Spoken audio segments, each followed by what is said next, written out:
Hi there, Lorne Rubis here. And on this podcast, we love to talk about culture and examples of how companies are employing and reinforcing the 10 elements that we espouse here around advancing culture and building extraordinary places to work. And we talk about those 10 elements and how important they are to execute. And we'd love to give you examples of local, national, international companies that are putting them to work. And sometimes they're very small and kind of more like tactical kind of examples. Sometimes they're bigger, larger strategic examples. But we want to inspire you to, in your area of influence, to put them to work. So the company I want to highlight today has been around since 1916. And most people wouldn't experience this company unless they live in the northeastern part of the United States. They're headquartered in Rochester, New York. They're now in their third generation of a family-run business, but they have over 80,000 employees. I think north of $8 to $10 billion of revenue, and they're very, very successful, both in terms of sustained success, obviously, and the amount of loyalty that they create amongst team members and customers is really quite remarkable. They are one of the few companies, and I think there are less than 10, that have now been on Fortune's top 100 place to work companies consistently for the last 25 years. They're ranked, they're 4.2, I believe, on the Glassdoor score. They're 4.5 on the Comparably score in terms of overall company culture. Their CEO, who's a Wegman, she's the third generation, like I mentioned, has an 80% approval rating, a large number, 80+% recommend to a friend. No organization is perfect, but boy, have they scored highly on almost every score. And the Comparably sheet, they're A+ or A's in everything. And on the Glassdoor side, again, they're highly, highly regarded. So why? One of the things that they absolutely declare is our very first element, and that is people first, and then customer obsessed. Look, tell you a story.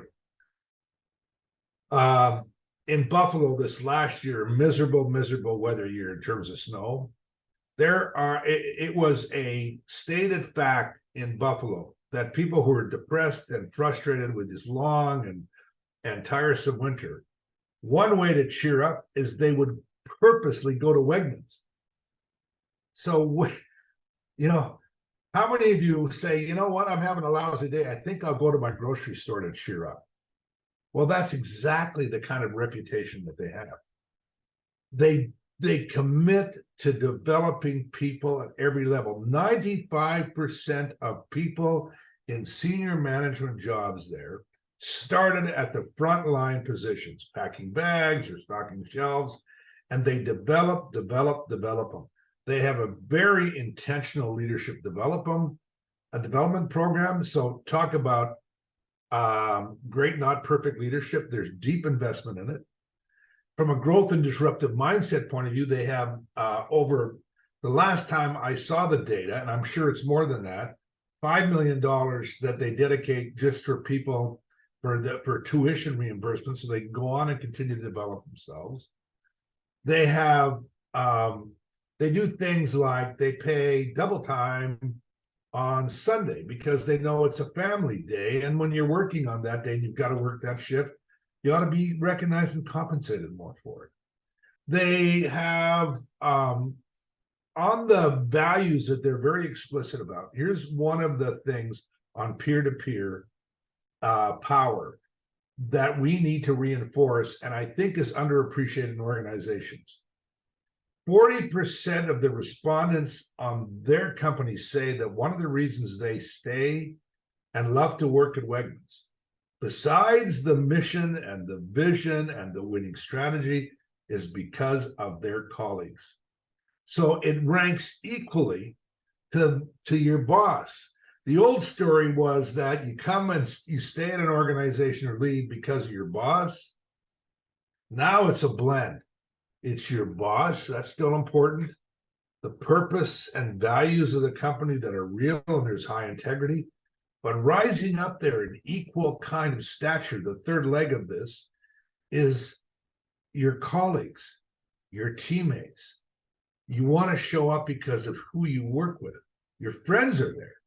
So Wegmans, I have literally picked them for a current customer that I'm working with right now in culture advancement, to have them study them, to see what they can learn.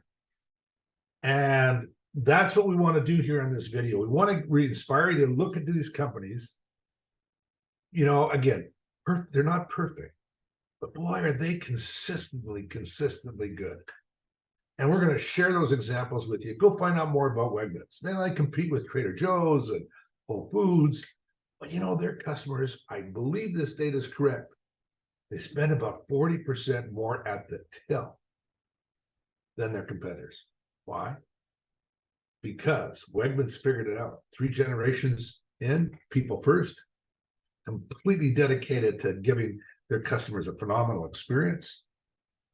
And, you know, as we say, it's very difficult to get your customers to be more gratified, satisfied, excited, and happy than the people working there. So why wouldn't you automatically put your energy and invest in that? Wegmans figured it out, 3 generations, 85,000 plus employees, billions of dollars, massively profitable, growing like heck, consistently #1, and higher share of wallet of customers. That's it. It's that hard, and it's that straightforward. Crazy. It's a paradox, but it's about execution and belief on those 10 elements. Here's another example. Wegmans. Way to go, Wegmans. You inspire me. I hope you inspire a bunch of other people. Thanks. Bye for now.